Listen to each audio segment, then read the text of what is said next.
The diplomatic incident. The massive space station called. Harmony's Rest floated in the empty space between star systems.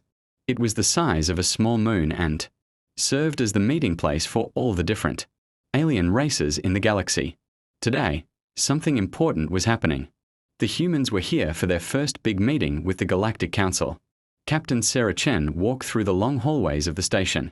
Her black military uniform looked simple compared to the fancy clothes worn by the aliens around her. She was not very tall, but she moved with purpose. Her brown eyes took in everything around her as she headed to the meeting room. The hallways were filled with strange beings. Some looked like giant crystals that moved and talked. Others were clouds of gas that somehow stayed together in the shape of people. There were creatures with too many arms, others with no arms at all, and some that looked like walking trees. All of them stared at Sarah as she passed by. Sarah did not mind the stares. She knew what they were thinking. Humans were new to the galaxy. Most of these aliens had been traveling between stars for thousands of years before. Humans even learned to make fire. To them, humans were just babies who had recently learned to walk. Ambassador Torres was waiting for Sarah outside the meeting room. He was an older man with grey hair and kind eyes. He had been working with aliens for many years and knew their ways. "Are you ready for this?" Torres asked Sarah in a quiet voice. "As ready as I can be," Sarah replied. "What should I expect?" "The Zephyrians think they are the strongest race in the galaxy." Torres explained. "They have won every war they have ever fought. Their commander Vexthara is very proud. He does not like it when people disagree with him." Sarah nodded. She had read about the Zephyrians in her briefing files. They were blue-skinned, aliens with 4 arms and were known for being excellent fighters. They had conquered many worlds and made other races serve them. The meeting room was huge. The ceiling was so high that Sarah could barely see it. A long table sat in the center of the room, surrounded by chairs of different sizes and shapes to fit all the different types of aliens. Large windows showed the stars outside. Commander Vexthara was already seated at the table. He was bigger than Sarah had expected. His blue skin had dark stripes and his 4 arms were thick with muscle. 2 of his hands rested on the table while the other 2 hung at his sides. His eyes were yellow with black slits like a snake. When he looked at Sarah, she could see that he thought she was weak. "So, this is the human representative," Vexthara said. His voice was deep and rough. "You look very small for a warrior. Race. I am not here to fight," Sarah said calmly. "I am here to talk about mining rights in the neutral zones." Vexthara laughed. It was not a friendly sound. All the best conversations start with the thread of force, human. That is how the galaxy works. Other aliens began to fill the room. The crystal beings made musical sounds as they moved. The gas creatures whispered to each other in voices like wind. Everyone found their seats and the meeting began. Ambassador Torres spoke first. He explained that humans wanted to mine asteroids in the space between Xylarian territory and human space. The asteroids contained rare metals that humans needed to build their ships and cities. The terms are simple. Vexthara said when Torres finished. "You give us 70% of everything you mine. We let you work in that space without attacking your ships." "That seems unfair," Sarah said. "We would be doing all the work while you get most of the profit." "Fair." Vexthara's yellow eyes grew bright with anger. "You have been in space for less than 100 years. We have ruled this part of the galaxy for over 2,000 years. You should be grateful we let you exist at all." "We are grateful for the chance to talk," Sarah replied. "But we will not accept a deal that bad. Perhaps we can find something that works for both of us." "There's nothing to discuss," Vexthara said, standing up. All 4 of his arms moved as he talked. "You take our offer or you leave." "Then I think we should look for other options," Sarah said. She remained sitting and kept her voice calm. Maybe other races would be more reasonable to work with. Vexthara's face turned darker blue with rage. "You dare suggest that the mighty Zephyrians are not reasonable? You think some other weak race would be better partners than us? I think any race that wants to work together, instead of just taking what they want." Would be better partners, Sarah said. The room became very quiet. Even the gas creatures stopped whispering. Everyone could feel that something bad was about to happen. You insult us, Vexathara said. His voice was now very quiet, which made it sound more dangerous. You come here from your little world and think you can speak to us like equals. Your species is nothing. You are used to dealing with weak races that roll over when you push them. Actually, Sarah said, still calm. We are used to fighting for everything we get. Our world taught us that nothing comes easy. That was the wrong thing to say. Vexathara had been looking for a reason to put the humans in their place. His pride had been hurt in front of all the other alien races. He could not let a human, especially such a small one, speak to him like that. Before anyone could react, Vexathara moved. He was fast for such a big creature. One of his 4 hands came across the table and hit Sarah hard across the face. The sound echoed through the quiet room like a gunshot. The blow was strong enough to break the bones of most alien species. It was meant to send Sarah flying across the room and show everyone what happened when you disrespected a Zephyrian commander. But Sarah barely moved. Her head turned slightly to the right from the impact. A thin line of blood appeared at the corner of her mouth, but she did not fall. She did not cry out. She did not even seem surprised. Slowly, very slowly, Sarah turned her head back to look at Vexathara. When her brown eyes met his yellow ones, something had changed. The other aliens in the room felt it immediately. Some of them actually took steps backward without knowing why. Sarah wiped the blood from her mouth with the back of her hand. When she spoke, her voice was still calm. But now it carried something else. Something that made the temperature in the room seem to drop. Commander Vexathara, she said quietly, on my world. When someone strikes another person like that, it means only one thing. It is a challenge to fight to the death. Vexathara laughed, but it sounded forced. Your world must be full of fools, then. Do you really think you can fight me, little human? Sarah stood up slowly. She was still much smaller than Vexathara, but somehow she seemed more dangerous now. I think, she said, that you have made a very big mistake. The other aliens watched in fascination and growing fear. None of them had ever seen what happened when you made a human angry. They were about to learn why Earth was marked in their databases as a death world, a planet so dangerous that most species would die just from visiting it. Sarah looked around the room at all the watching aliens. I need 5 minutes to prepare, she said, and I suggest you start recording this. The galaxy is about to learn something important about humans. Challenge the meeting. Room erupted in chaos as aliens began, talking all at once. Some spoke in musical tones, others in clicks and whistles, and a few made sounds like grinding metal. But underneath all the noise, everyone was asking the same question. Had a human really just challenged a Zephyrian commander to a fight to the death? Ambassador Torres closed his eyes and sighed. He had worked so hard to make this first meeting go smoothly. Now everything was falling apart, but he also knew Sarah Chen. And he knew that once she made up her mind about something, nothing could change it. Captain Chen, Torres said quietly, perhaps we should think about this. There might be another way to handle this situation. Sarah looked at him with those brown eyes that now seemed to hold fire. Ambassador, with respect, he struck me in front of representatives from dozens of species. If I back down now, every alien in the galaxy will think humans are weak. They will think they can hit us whenever they want. She was right, and Torres knew it. In the galaxy, respect was earned through strength. If humans showed weakness now, it would make every future negotiation much harder. Commander Vexathara was still laughing. He had 4 arms, each one stronger than both of a human's arms combined. He was taller, heavier, and had been trained to fight since he was young. In his mind, this would be the easiest fight of his life. I accept your foolish challenge. Human. Vexathara said loudly so everyone could hear. When I am done with you, your people will know their place in this galaxy. Good. Sarah said simply. She turned to address the room full of aliens. I need to send a message to my ship and prepare for combat. I request 5 minutes. A tall alien that looked like it was made of living crystal spoke up. Its voice sounded like wind chimes. This request is reasonable. The combat area will be prepared. Sarah walked to a quiet corner of the room and activated her communicator. The device was small and looked simple, but it could send messages across thousands of light years in just seconds.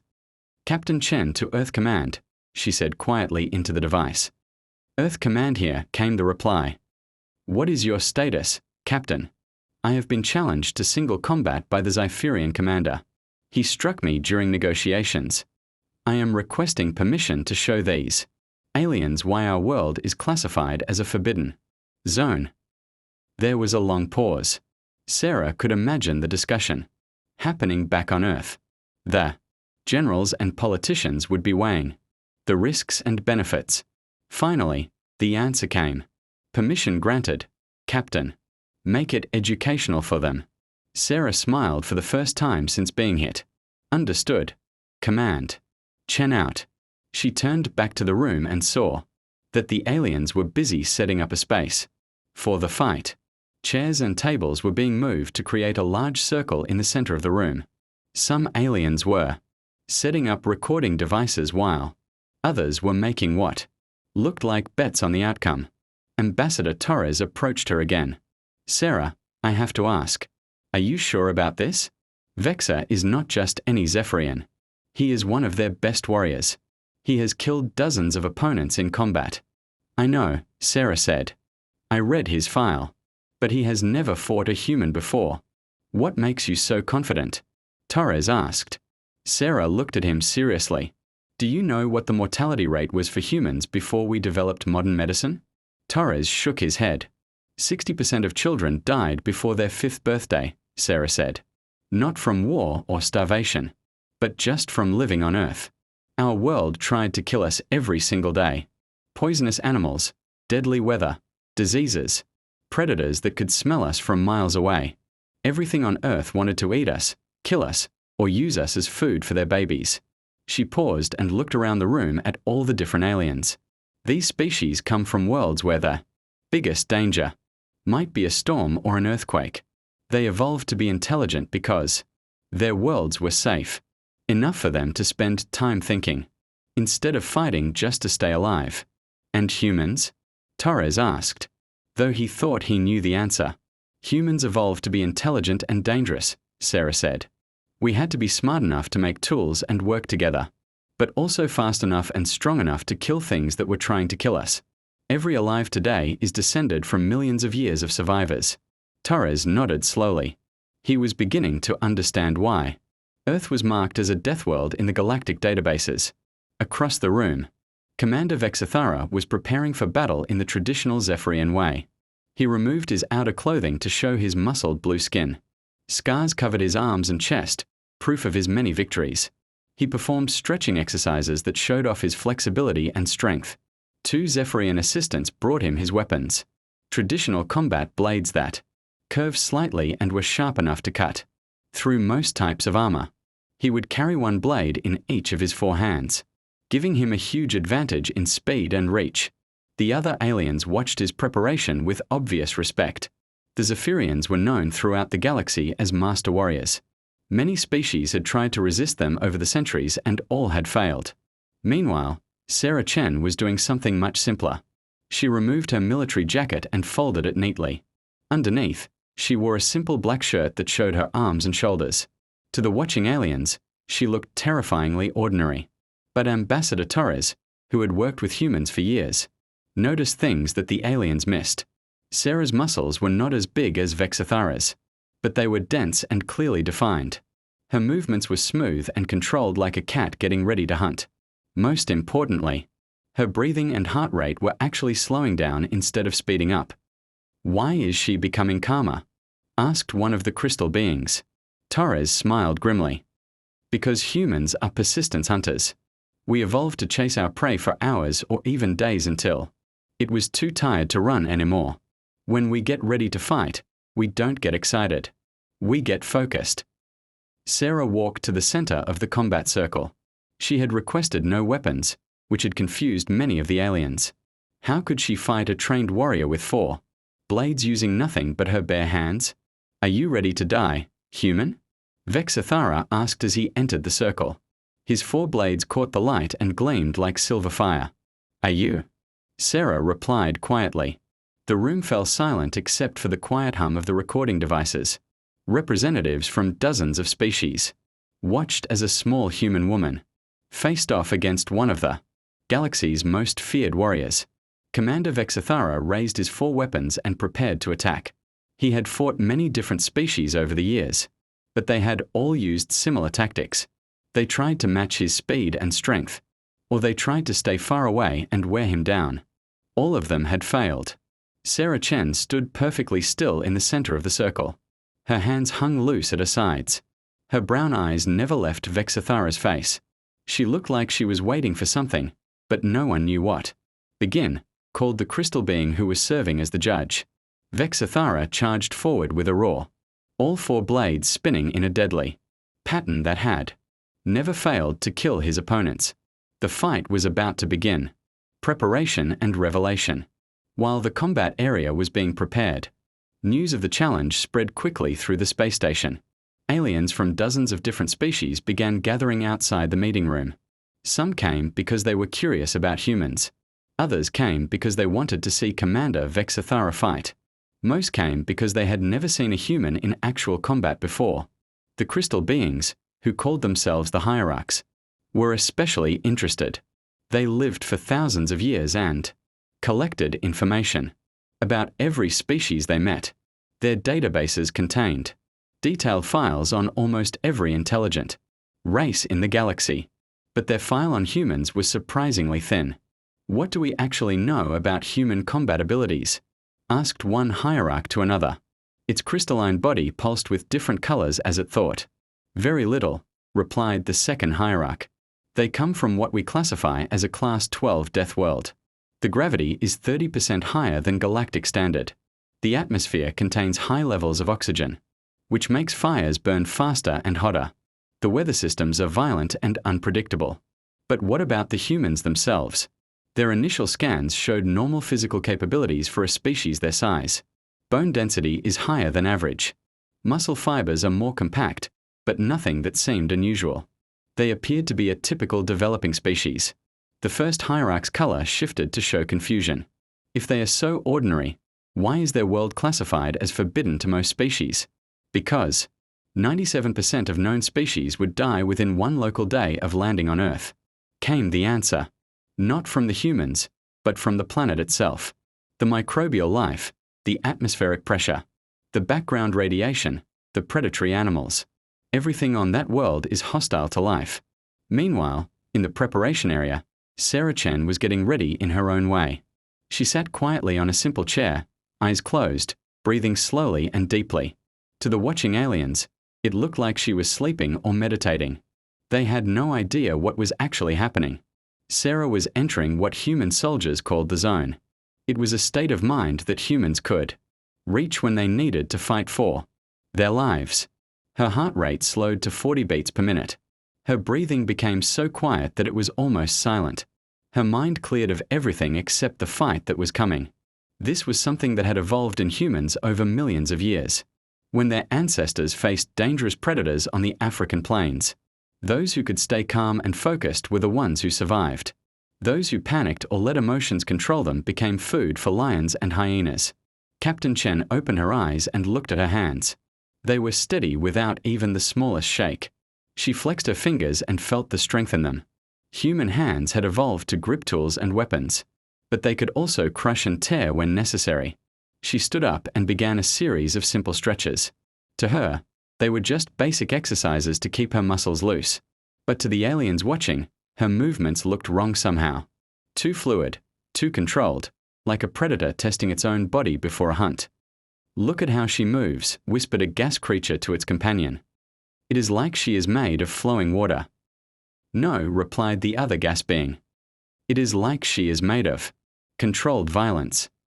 Sarah finished her stretches and walked over to where Ambassador Torres was standing. The older man looked worried, which was understandable. If Sarah lost this fight, it would make future negotiations much more difficult for all humans. How are you feeling? Torres asked quietly. Good. Sarah replied. Ready. Is there anything I should know? Any strategy you are planning? Sarah thought for a moment. Do you remember learning about human history in school? About how we used to hunt animals much larger than ourselves? Yes, I remember reading about that. But those were primitive humans using spears and arrows. The tools changed. Sarah said. But we did not. We are still persistence hunters. We are still pack hunters. We are still designed to kill things that are bigger and stronger than we are.